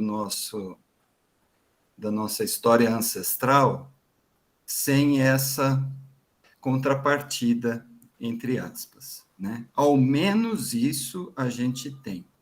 E é o que eu sempre trabalhei com grupos, né, de antropólogos e arqueólogos, eu era o historiador da turma, e que a gente sempre batia nessa questão, a gente precisa trabalhar de dentro para fora, né? Porque a gente tem que trabalhar com o que com as ferramentas que nos dão. Nós temos uma legislação frágil, né? Tanto é que ela vem sendo derrubada, mas temos uma legislação, ao menos, né? Então, eu queria te ouvir um pouquinho, me desculpa, assim, explorar tanto, mas porque a gente conseguiu conquistar algumas coisas de dentro da Vale do Rio Doce, por exemplo, de dentro, né, das grandes empreendedoras no Brasil, por conta dessa frágil legislação que foi conquistada, não foi entregue, né, de mão beijada, foi uma luta muito grande dessas instituições que a gente precisa defender agora, que a gente, né, sempre bateu, sempre criticou, mas agora a gente precisa fazer a defesa delas, porque o que a gente não imaginava até pouco tempo atrás está ocorrendo, que é, né, o fechamento, né, vamos chamar assim, a destruição da Palmares, a destruição do IPHAN, do IBRAM, dos órgãos, né, dos institutos que vêm sendo tão importantes para a nossa afirmação histórica, como nação, como sociedade. Então, fazendo, né, aqui a autocrítica, eu tive que fazer por muitas vezes essa não educação patrimonial, que agora, né, do outro lado, agora na academia, a gente tem obrigação de fazer a crítica, mas também aquele negócio, ao menos isso, né, a gente tinha. E agora nem isso mais. Talarico, isso aí realmente são várias questões que você coloca que eu acho que são importantes, e é bom. Sim. E é bom te ouvir de você estar do outro lado, né? Eu falo do outro lado porque eu estou do lado, eu já estive, hoje não estou mais, mas já estive do lado de cá enquanto um servidor do IPHAN que analisava essa atuação de vocês. Também, não é para te consolar, mas eu também falo que eu também já fui muito a não educação patrimonial. Mas a gente não tem para onde correr, né? Não, alguém tem que fazer, a gente fazia e tentava tirar dali o mínimo possível, né? Mas eu falo assim, quando eu bem já fiz a não educação patrimonial, porque a gente aprende no processo mesmo. Então, quando eu comecei a atuar com educação, eu tinha muito dessa perspectiva instrutivista, realmente, de levar menino lá para o centro histórico, tudo hoje, isso que eu, de uma certa forma, eu combato, que vocês viram que está no artigo, mas foi um processo de construção minha mesmo, no aprendizado, no dia a dia, na lida com o patrimônio, e que é importante isso que você está colocando, a reflexão crítica sobre a nossa própria atuação. Então, isso é muito importante. Eu acho que é um ponto que eu peguei da tua fala. E que eu sempre trago para mim, a reflexão crítica da própria atuação. Então, isso é muito importante nesse sentido. Se a gente constrói no processo de construção de conhecimento, é por conta que a gente faz essa reflexão crítica sempre. Aí, quando você fala, eu não sei se todo mundo aqui conhece o contexto em que você está falando, mas é que você está falando no contexto dos empreendimentos, dos empreendimentos como é que fala? Dos licenciamentos ambientais. Exato. Né? Dos licenciamentos ambientais, uma parte dos licenciamentos ambientais de empreendimentos, vamos assim dizer, grandes, uma parte dos licenciamentos ambientais é o que equivale à questão do licenciamento cultural, e que cabe ao IPHAN fazer, não só regulamentar, mas acompanhar e fiscalizar todo esse trabalho dos licenciamentos culturais dentro dos licenciamentos ambientais. Né? Em alguns anos atrás, uma das partes, inclusive, que faz parte do licenciamento cultural, são as ações de educação patrimonial. Entre várias outras, tem o trabalho de arqueologia e tudo mais, são os trabalhos de educação patrimonial. Então, o que acontecia muito na história desses processos de licenciamento ambiental, desses projetos, é que a educação patrimonial equivalia a uma palestra numa escola. A Larico pode me dizer se eu não estou errado. Era isso. Então, o empreendedor dizia que cumpriu-se a parte da educação patrimonial. Fazer uma palestra, no máximo algumas palestras com alguns professores, alguma atividade com os alunos. No pátio da obra, na escola. No pátio da obra, na escola, simplesmente.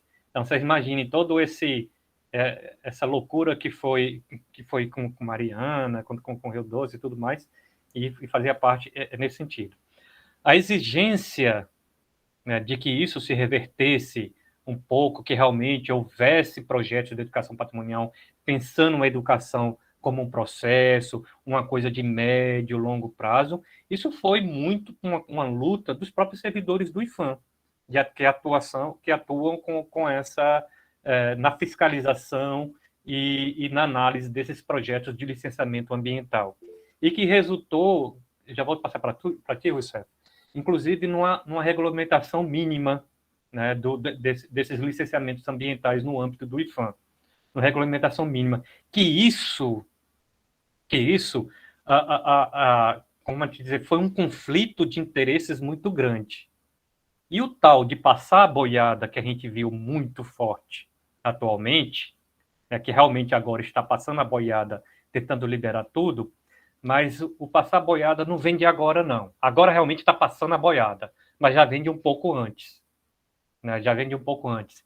E, inclusive, a palavra linda, né, da flexibilização desses licenciamentos ambientais, eles vinham sendo defendidos, inclusive, por gente de dentro do próprio IPHAN, que via mais os interesses dos empreendedores do que o interesse da preservação do patrimônio. Nessa lógica neoliberal de que a economia não pode parar, de que os empreendimentos são importantes e tudo mais, isso já vem de antes. Isso não vem na era Bolsonaro, não. Isso já vem de antes. É claro que agora a coisa está mais do que escancarada. A apoiada realmente está passando. Mas, minimamente, inclusive, quando eu trago aqui a institucionalização, da importância da institucionalização da política da educação patrimonial, ela foi importante, inclusive, para essas ações, para esse tipo de projeto, para que, como você fala, a nossa legislação é fraca, que é uma instrução normativa, né, que regulamenta o licenciamento ambiental, o licenciamento cultural no âmbito do IPHAN, é uma instrução normativa, mas a institucionalização da educação patrimonial foi importante nesse sentido, inclusive para reforçar uma demanda, o que a gente já vinha exigindo, inclusive, né, nos nossos pareceres, nas nossas fiscalizações, nas nossas análises desse projeto, para que essa coisa não fosse apenas uma coisa meramente formal, uma chapa branca para dizer que fez educação patrimonial. Eu, como estava como um agente do IPHAN que fazia análise desses projetos, muitas vezes eu ficava, Talerico, angustiado, que a gente via que a educação patrimonial, como da forma como se estava na legislação frágil que a gente tinha, a nossa ação é apenas aquilo que eu falei, uma engrenagem. A gente só funcionava, nosso papel era apenas para funcionar a engrenagem para essa ideia de empreendedorismo, essa ideia de que a economia não pode parar e que, ao fim e ao cabo, acaba prejudicando, contribuindo para a não preservação de um patrimônio cultural, a não salvaguarda de uma determinada referência cultural. E a gente tem vários exemplos nesse sentido. Só para dar o exemplo para o Youssef, eu me lembro de um caso aqui no Rio Grande do Norte, em que, dessas eólicas, né, que ficava aqui mais ou menos, no litoral, e que era de comunidade, uma região de comunidades indígenas, e que eles cercaram determinados locais, né, onde as comunidades indígenas não podiam mais passar por aquela determinada local, que inclusive era importante para eles. E o que é pior, alguns indígenas começaram a trabalhar como segurança no empreendimento. E aí viu conflito entre eles próprios. Enquanto um estava trabalhando lá e que tinha que barrar o outro, que era da comunidade, que não podia passar naquela localidade. Então, para você ver. E a educação patrimonial, onde é que entrou nisso aí? Né? Foi só mais uma engrenagem para poder passar esses empreendimentos que aí tem de vários exemplos, desde coisas pequenas para coisas maiores, como vocês viram.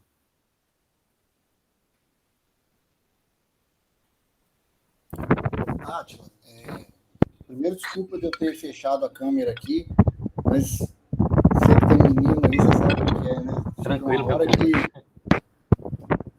tem que dar conta. E nessa idade aí do Gael, rapaz? Puta merda. Não, eu caí no erro hoje, eu dei um golinho de café para ele, cara. Puta merda, o bicho tá acelerado. Mas eu queria que você falasse um pouquinho sobre uma discussão, sobre um debate que dura alguns anos se teve, mas eu acho que não foi muito à frente. Se a expressão adequada é educação patrimonial, a educação pelo patrimônio, etc. Você poder falar um pouquinho disso para a gente, por favor. Certo. O fato é o seguinte, justamente como esses termos, educação patrimonial, como eu falei, eu quis mostrar aqui um pouco, eles sempre tiveram em disputas. Em disputa, né? Em disputa de termos, em disputa de pai, de mãe, e por aí vai. E essa disputa, ela caiu, inclusive, dentro do meio acadêmico.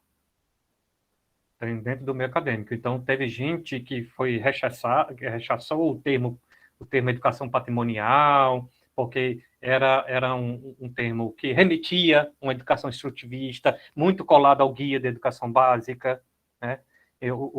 Então, era muito nesse sentido. O próprio Mário Chagas, como eu falei, ele é um dos que entrou nessa briga, que ele falava assim que até o termo educação patrimonial, educação não deveria existir, porque seria redundante. É só falar em educação. Então, por isso que muita gente falava em educação em museus, educação para o patrimônio, educação com patrimônio. Então, tem várias discussões nesse sentido. Só que eu acho que essa discussão, ela, de uma certa forma, ela avançou. Então, é por isso que quando eu trago aqui, o que se entende hoje como educação patrimonial, inclusive em termos de política pública, que é resultado de todo esse processo de discussão, inclusive de todos esses processos de disputa. Para mim, eu acho que o mais importante é como que esse termo foi significado e ressignificado ao longo do tempo. E o que a gente defende e o que se defende como educação patrimonial. Por isso também aquela minha propositura do texto, o que não é educação patrimonial. Entendeu? Que é definir o que é educação patrimonial a partir da sua negação. A partir de muito que se chamava como educação patrimonial. Então, para mim, o que mais importante é nesse sentido. O que dentro de todo esse processo, como que o termo se ressignificou e o que se defende como educação patrimonial. E como que ela, inclusive, ela se materializou, assim dizer, numa política pública, institucionalizada numa política pública, que se defende o que é educação patrimonial. E, colado a isso, se seguiu a definição, né, o que se entende como educação museal, que é um termo, se a gente for pegar educação patrimonial, ele é relativamente novo. Se falava, é mais novo do que educação patrimonial. Se falava educação em museus, ação educativa em museus, quando a Política Nacional de Museus foi criada, a gente falava em ação educativa em museus, mas ao mesmo tempo que a educação patrimonial quis se firmar como termo, e o que significa esse termo, a educação museal também procurou esse mesmo caminho. Firmar o que é, se afirmar e se configurar o que é educação museal, inclusive como campo e inclusive como uma política pública específica.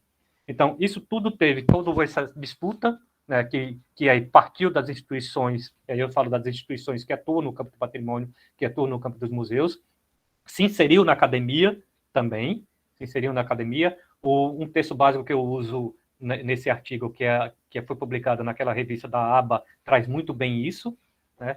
E que, de uma certa forma, nesse processo se ressignificou e se reconfigurou e se materializou em políticas públicas específicas. Vanessa, levantou a mão? Boa noite, pessoal. Para quem eu não tive o prazer de cumprimentar ainda. Então, Átila, fui fazer a leitura do seu texto e aí tentando grifar o que era importante. Quando eu olhei, estava quase tudo grifado. Então, é bem no intuito do que você falou mesmo. Às vezes a gente busca tanto definir o que é, e o caminho mais fácil é definir o que não é, né? Para que os erros não sejam cometidos. E eu também, quando eu comecei a trabalhar nessa área de educação patrimonial, parece que a primeira coisa que você vê estampada é o guia. Então, você tem a ideia que você realmente tem que seguir aquilo ali para você estar fazendo a educação patrimonial. Tanto que agora, quando eu sou mestranda do Prof. História, da UFG, e agora, quando a gente foi desenvolver o projeto para dissertação, eu estava conhecendo a área da sociomuseologia e pensando, meu Deus, na parte do produto, eu vou colocar o quê? Só vinha a palavra manual, de tanto que está, né, impregnado na gente. Eu vou ter que fazer um manual de ação educativa, um manual. E até isso me desvincular da ideia de educação patrimonial como manual foi bem complicado. E aí você, no seu texto, você fala de uma máxima, né, de conhecer para preservar. E aí a gente tem a ideia que levar o aluno, ou dentro do museu, promover a publicidade do museu, só que para as pessoas conheçam, né, para que elas saibam que existe, a gente já está fazendo educação patrimonial. A gente já está com a missão cumprida. E aí entra um pouquinho nessa questão que você falou dos licenciamentos, né? Só de fazer uma palestra já cumpriu ali o que é educação patrimonial. E muitas vezes o contato que essa pessoa está tendo com o patrimônio ali, um contato, entre aspas, errado, faz com que a pessoa se afaste do patrimônio. Ela entende o patrimônio como excludente, assim como a Cristina falou da questão lá do Palácio Conde dos Arcos, da reunião do Palácio Conde dos Arcos. Eu trabalhei muito tempo no Museu Pedro Ludovico, e lá tinha um evento que chamava Café com Pedro, e também era um evento público, mas sempre tinham os mesmos convidados e as mesmas pessoas ligadas ali à elite cultural goiana, digamos assim. Então, as pessoas têm que conhecer para preservar também, mas às vezes o contato que eles têm com esse patrimônio é totalmente excludente. E aí, o que deveria ser uma aproximação, feita até da nossa parte, né, como educador, acaba sendo um distanciamento. E é só parabenizar mesmo, tá muito legal a discussão e eu acho que vai contribuir muito também para alguns esclarecimentos aí. Obrigada. Não, Vanessa, sua parte é ótima e ela me traz várias coisas que eu tenho vontade de falar, de comentar. Eu não sei como é que a gente está de tempo, gente, desculpa. Certo, como é que vocês programaram essas coisas. Mas, assim, a gente poderia falar só de sociomuseologia, que eu já ia ficar contente aqui. Então, a gente não sabe como é que você está de tempo. Mas eu não vou me ater a isso. Mas você fala de algumas coisas que eu gostaria de comentar, que eu acho importante. A questão do manual, né? Você fala manual, claro, realmente o termo é feio, tudo, cartilha e tudo mais. É porque a gente geralmente pensa no caráter instrutivista que tem isso. Só em falar em manual já tem nesse sentido. Mas eu não sou totalmente contra os manuais, posso até ser com relação ao nome que se dá isso, as cartilhas e tudo mais. Mas eu acho que o principal problema não é o manual nem a cartilha em si, mas é o que se faz com ela. É o que se faz com ela e como que ela é concebida também. Você pode ter uma cartilha que ela seja totalmente instrutivista, mas você pode ter uma cartilha que ela te abre a reflexões crítica. E como que você a usa também, né? E como que você a usa também. Eu participei recentemente, Vanessa, de uma defesa de um mestrado nesse profissional do pessoal de Goiás, que justamente o resultado do produto, ela fez uma cartilha, um livro para a cidade do interior do Goiás. Mas o trabalho e a pesquisa dela foi baseada nos inventários participativos, né, os inventários participativos. Bastante interessante. E o produto final que ela fez também ficou bastante interessante. E não só isso, ela também mostra como que se pode trabalhar com ele, da alternativa que se pode trabalhar com ele. Mas nessa perspectiva de pensar, não levar uma coisa fechada, mas de pensar, trabalhar com patrimônio que ele, nessa perspectiva de que ele é construído socialmente, né? De que é necessária a questão da participação. E nisso implica o que você traz também da questão do conhecer, que é a máxima, uma das que eu coloco lá do conhecer para preservar. Quem traz essa discussão muito boa, que vocês vão ver lá, que é a referência também lá no meu artigo, é a professora Simone Schifoni, que mesmo depois que eu escrevi esse artigo, a Simone Schifoni escreveu um outro, né, que tem o título, acho que é mais ou menos assim, Conhecer para Preservar uma Ideia Fora do Tempo, né? Então, ela discorre explicitamente sobre essa questão do conhecer para preservar, e que, como sempre, Simone Schifoni muito boa nas reflexões dela. E que eu costumo de falar de que o conhecer para preservar, o conhecer, ele é uma dimensão importante, mas ele não é suficiente em si, como você mesmo colocou nos seus exemplos que você traz, né? Que você traz.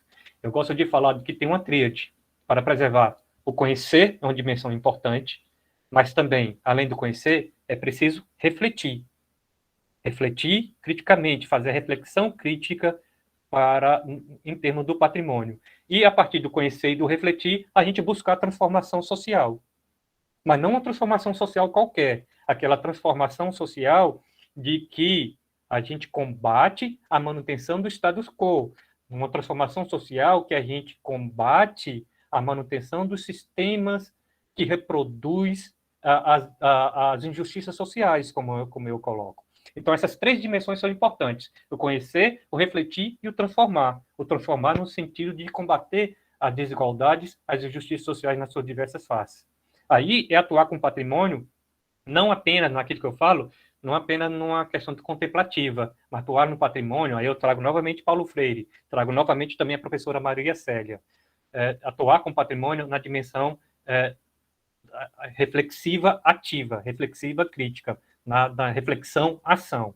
Não apenas patrimônio na dimensão da contemplação, mas na reflexão-ação, aquela que reflete e que transforma, que age, que transforma a realidade, a partir da prática, da praxis, trazendo um pouco de Paulo Freire discute com a gente. Então, essas duas coisas, elas me trazem essas concepções, que dialoga, é claro, pegou a partir da leitura do que não é educação patrimonial, mas que eu gosto de trazer muito disso.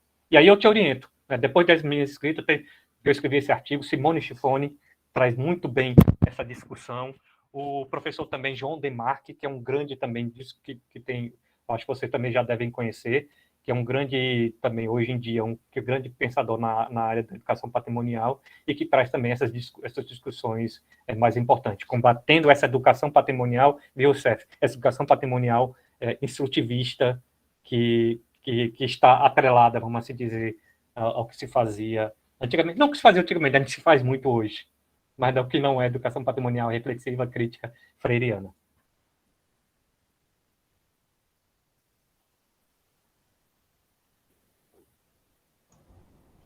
Alguém mais quer falar alguma coisa? Eu acho que a gente pode caminhar para o encerramento, porque o Átila, apesar dessa cara de ponta esquerda do Goiânia Futebol Clube, ele tem criança pequena em casa. Pequena não, pequena tem eu, né? Mas tem criança em casa. Pequena tem você. A minha menor já está com 10. Eu tenho trabalho de geografia para fazer ainda hoje com a Eita, então vamos lá, Taraica. Gente, mas foi bom essa conversa com vocês, de conhecê-los, de ver, pelo menos conhecê-los em tela, né? Né, professora Cristina? Mas você se prepare, porque tem evento presencial e a gente vai encontrar. Vamos lá. Né? Acredita assim, eu passei minha vida toda em Brasília, eu só fui uma vez a Goiás, gente. A cidade de Goiás, né? Então vai ter que retornar, né? E a Goiânia nenhuma? Não, a Goiânia já fui várias vezes, meu amigo. Ah. A Goiânia já fui várias vezes, mas a cidade de Goiás foi uma vez. Já andei bastante pelo Goiás. Não, a gente quer agradecer, assim, muito, muito, muito mesmo. E assim, dizer que foi um privilégio estar aqui com você hoje, dialogando. Eu não gosto dessa palavra privilégio, mas foi um privilégio. Né? Foi uma conversa muito legal. E assim, agradecer demais sua disponibilidade, agradecer o Youssef, né? Eu tenho nada e dizer que a gente nem acreditou, falou, poxa vida, sério que ele vai falar com a gente, né? Que massa! E dizer que a gente quer sempre estar em contato e ficar sabendo dos eventos e dos debates que você está fazendo, porque a gente sai daqui inspirados, né? Nós estamos inspirados, a sensação é essa, assim, cheio de energia às 8 da noite. Então, foi uma conversa assim, não falo por mim, tenho certeza, falo por todos, todas, todos, né? E dizer que realmente tem um monte de ideia na cabeça, dá vontade de sair escrevendo, né? Nossa Senhora, gente, como dá vontade de trabalhar, né? Muito louco isso. E é isso. Muito obrigado. Obrigado pela generosidade, viu, Átila? Eu agradeço, você é um companheiro de sempre. Eu também saio energizado daqui hoje dessa conversa com vocês, viu, gente? Muito obrigado, e para mim também foi uma satisfação mesmo estar aqui com vocês. Muito obrigado e até a próxima, Átila. Até a próxima, com certeza, até a próxima. Isso mesmo, né, Guilherme? Está perdido. Até a próxima, gente. Boa noite, boa noite. Boa noite. Vai lá, rapaz, dá um abraço no Gael. Boa noite. Obrigado. Valeu.